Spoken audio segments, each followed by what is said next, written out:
dropping in for our very third game of the day, and no better way to start it off than with a really nice ring scan so we can get ourselves orientated on the map. Nerf, our squad that performed so well in these past couple of games, now get the chance to be featured on our screens in their drop over by Lava Siphon that, unfortunately for them, isn't uncontested. Yeah, Lava Siphon under fire here, but you can see that ring pulling way down in the corner, and it is time for my it's not daily, we don't cast daily, but I guess daily anyway, report about quarter rings, because those are always spicy rings. You get into that corner area and you're cutting off half of the entrances into that ring, forcing teams to fight each other earlier on. You're going to see a lot of teams run into each other and fight over position earlier than we've already seen, and they've been fighting early too. So if there's ever going to be a time where a game ends before we get into that final ring area, it is probably going to be this game. Yeah, with Thermal Station, the place to rotate right now, I mean, I'm thinking about RCO for sure. One of the squads that lands over by Lava Fisher is having a really nice rotation in. Nightmare from Lava Siphon will have a little bit more difficult of a time, but seem to be pretty comfortable playing the edge anyway. And I like this bubble because it does two things. It lets you reset, and it lets you get the ring scan. With Gas Station Gaming, another one of the squads that I'd like to see reposition quickly, they're going to be able to do so a little bit faster this time because, again, they take that 3v3 and they win that 3v3 up against Hybrid. Yeah, Gas Station Gaming now getting their sea legs, feeling a little bit more comfortable, but they do have some movement that they need to make here. There's a lot of teams generally like landing in that fragment upper area. There's a lot more, up there for teams. They're gonna have to make very harsh movements down and start moving early, or they're going to risk getting caught up against the ring and risk having to fight teams inside of that ring. And there's so many choke points when approaching from the north into Thermal Station. Actually, there are so many choke points, just period, honestly, when you think about it. Because you've got the one in between Hot Springs and Thermal, the one between Staging and Thermal, the train tracks underneath Staging and Thermal, Harvester and Thermal, you've got Shree and Thermal. There's so much here. You got the train tracks underneath Shree and Thermal. It just doesn't stop. And realistically, squads are going to be gatekeeping every single one of those, especially, like we talked about, RCO, that did like the high ground up around Staging previously. One of the other squads, of course, that can make this ring a little bit easier for them could be by taking that high ground right outside of Thermal Station and above the train tracks. That is just highest priority of places for these squads, and I'd like to see that emphasized in this third game. Absolutely, as Gas Station now just getting so much out of this landing here. Not only getting the KP, but getting the, for some reason, I did not register that was a Valk, and I was like, what? What am I watching? Yeah, but now they are, they get that loot box there, or the... Oh my god. Yeah? Yeah, oh my god, oh my god.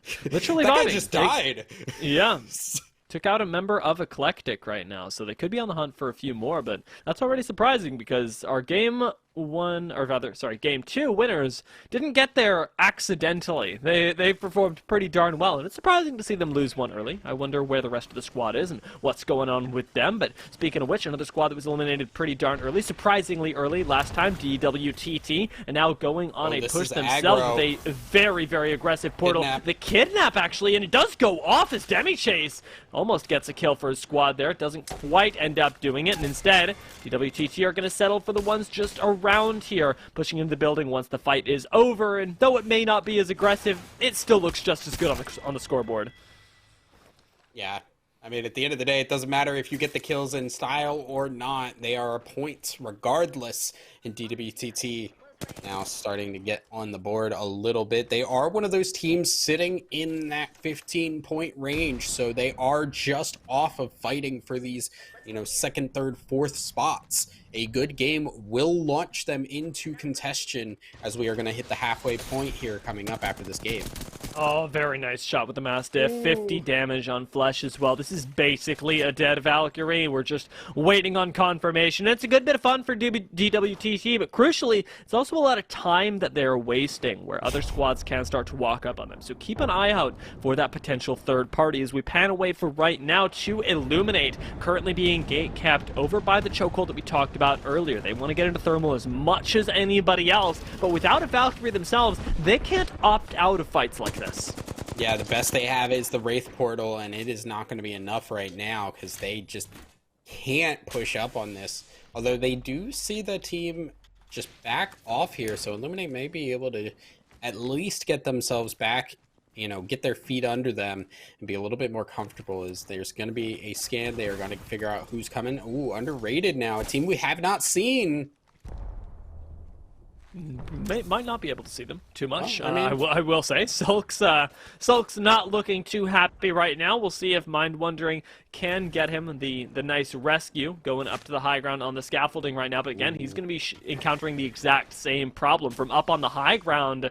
That's the real issue that you're dealing with. The Blight is not giving up on anyone and ends up claiming that kill. No banner recovery even coming in from Mind Wandering. Yeah, this is not a fun spot to be in, and a team that has actually gotten into the zone early. You don't want to lose it this fast. Nice portal comes down, underrated. Oh, the reloads. Getting pushed. Everybody knows that they're only two people, and Team Inferno, only one person right now as they continue to suffer from above. It looks like Tide will be able to come back along with Zansuki, and a res will come in, so miraculously Inferno get to live for now, but that nade spells a lot of trouble, and a good bubble will mean that they at least get the chance to reset relatively quickly, and underrated ended up holding on through all of that.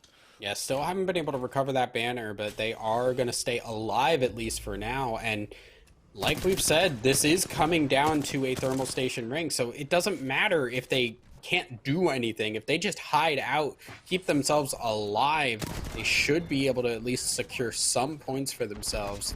As now round 2 now showing up. Round 3 to 4 is where I expect a lot of teams to drop here. Not just because that is, the average, but on top of that, it is going to pinch hard into this corner. And with a lot of teams trying to get into thermal early, this is going to be rough for any team that is showing up late. I'm interested in the fact that Dab ended up giving up some of their high ground as well. They're leaving some traps behind in one member, but Nightmare may be leaving a lot more than that behind. Remember, they got into a fight earlier on and are still inside of Lava Siphon. For now, they're going to take a nice little truck to get them out as well. I'm constantly surprised by the ways that teams end up using these to third party to, in this case, get out to safety. Oh, wow. And a nice bit of momentum as well from Washi. That's the kind of fun you can have using your momentum right. Am I watching a Celeste speed run? Is that what's going on? That's cool, a joke honestly. that's going to go over probably a lot of people's heads. I have no idea what you just said. Yeah, exactly.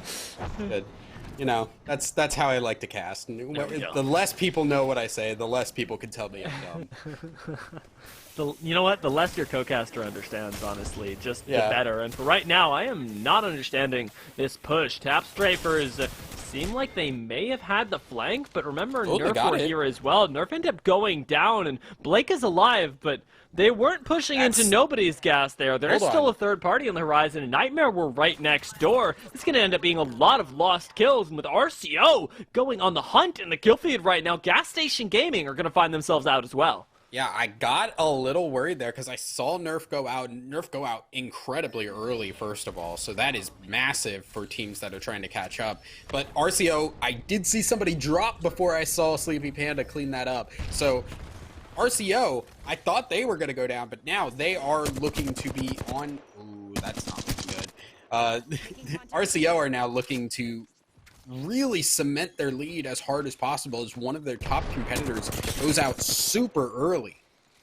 From this perspective, M and K as well are looking to cement their lead in a bit of a different way. Nice bits of flesh damage get found as Blight continues to rack up damage from the center of Thermal. This guy's been farming the entire game, and with Dab still in that position that normally I think we associate with quite a bit of damage and not a lot of KP, they've turned it into KP as well.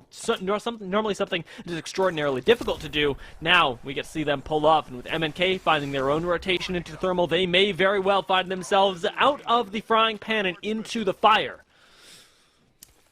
Yeah, and if there's any place to go into the fire, it is into Thermal Station. As lots of teams already in this area. You can see 3 squads fighting each other and a 4th and 5th squad just hanging out on the other side of that wall. If there's any Valkyries there, you could see them even try and push in.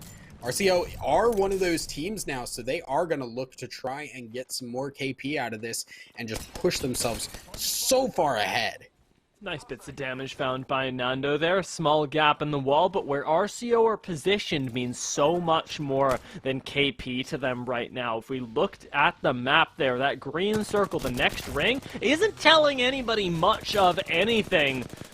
Except for that, well, I mean, this can go one of 2 ways. We can go the Thermal Station side, or we can go the Lava Siphon side, and that is a split that you don't normally have to encounter when you're playing Apex. You normally end up picking your ring and going, okay, this is where it's going, and it's going to be somewhere in here. Worst case scenario, we have to crest a couple buildings. This time, you might have to crest an entire mountain, and RCO, at the very least, are clearing out their backs to try and make that a little bit easier, but the big decisions still lie very much ahead of them. Yeah, RCO will turn mountains into molehills just by shooting everybody extremely well, because they don't care about how they are maneuvering through the map. They just blow through any team that stands in their way.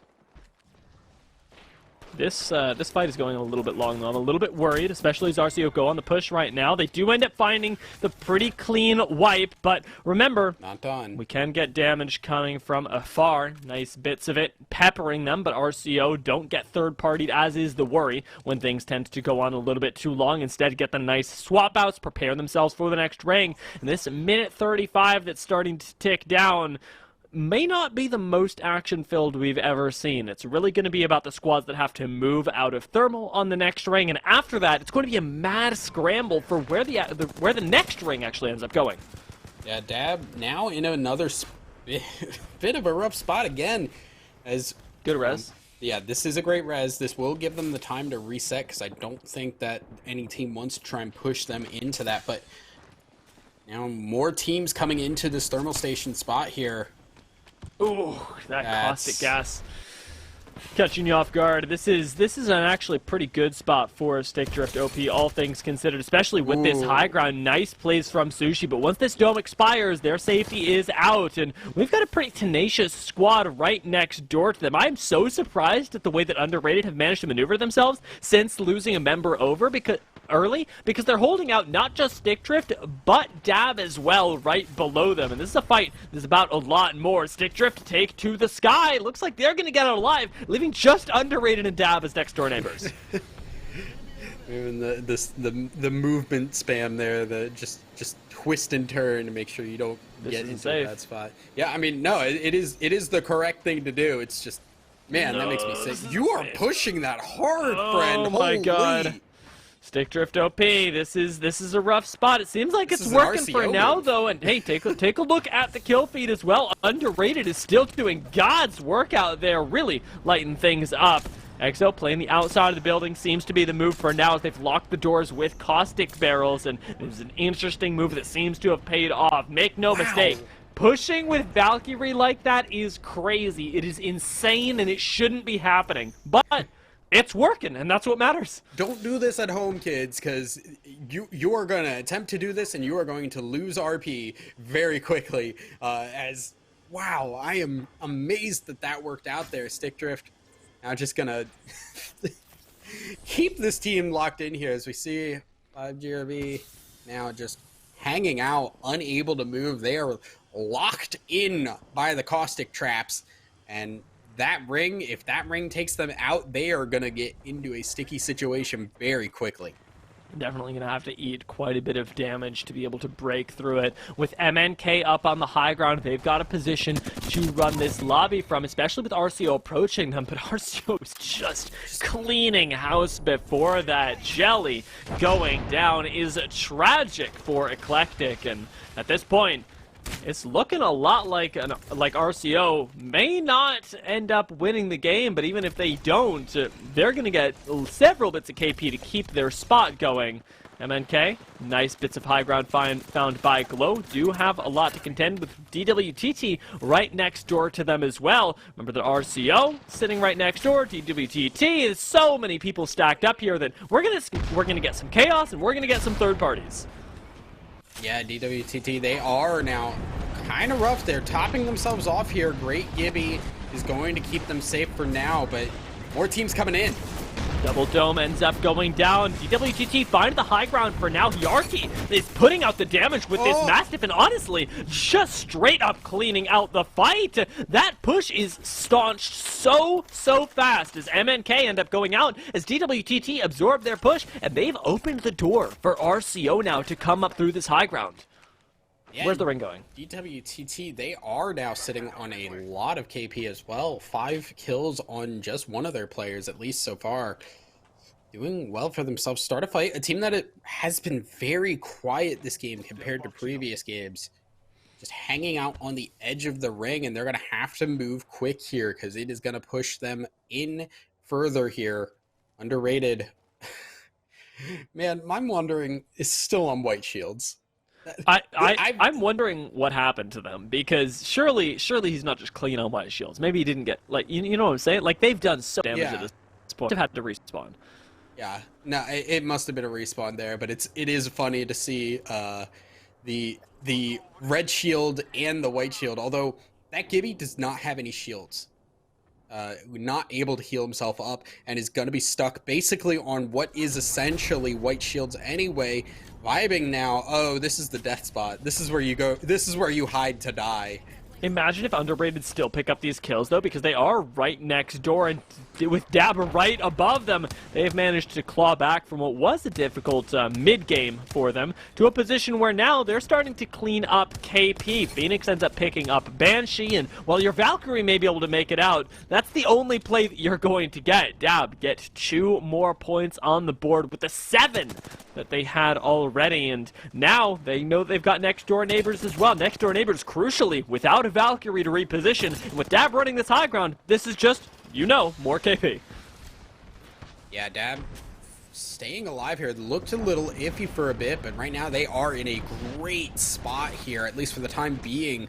We'll see where this next ring is going to go, because they are sitting on the edge of the ring, and unless that ring is coming to them, they are going to have to they're going to have to give up their great spot. They're keeping their eyes on the people down below. Underrated. It's only Vaughn. He's out, and with Dabs dropping down to the low ground, executing that perfectly, they get the loot, they get, of course, those additional kill points, and they still keep their position inside of the ring. DWTT don't look like they're going to be so lucky, as if Dabs spot them, that is just another kill going down. Stick Drift OP end up doing it themselves, which honestly, I don't mind, because it moves us into our top 6. Yeah, and lots of teams still alive here, actually. I'm kind of surprised at the amount of teams that we still have. No, tag. Oh, tag. Let's Transatlantic Gaming. Subway's going down. RCO. Oh, Lord. The worst team to find yourself in a fight with at this point. Nando's going to get rezzed, but that cleanup was just tough to watch. They were playing the right spot. Tag had the right idea, but RCO just get to run up on them like that with the firepower that they have. And this high ground is something that we talked about earlier as being so important for these teams. And now RCO have it. Yeah, round 5 closing in here. So I'm trying to get a good grip of where that is coming in. Right now, RCO, they have the spot there. They are in this next ring, and Dab need to push up. They're not having a fun time. Not at all, with Dab cleaning up some kills. Stick Drift OP down to 2 members at the moment. Need to try and stay alive. Dracos goes down, and that's going to be it. Dab are out. 4 teams left. Stick Drift OP, one of them, and just cleaning up some res shields along the side here should put them in the position to find the victory. It's just Sushi and Flinzar, but we saw Underrated work magic before. Maybe they can now, and as the duo could walk away with this game. Yeah, no, as Stick Drift OP, they are kind of just having a rough time of it right now. Down one player as well. 4 squads and only 7 people. So there are a lot of solos here. Illuminate also stuck here alone. Res Beacon's big. This is nice. Dab, oh lord. Okay, Dab are out of this as of right now. They are just sitting on the low ground and cannot get up to the height. This is the problem with taking the low ground there, and that is unfortunate. Look at how fed RCO are. All red shields, all just sitting on great guns, great ammo, great heals as well.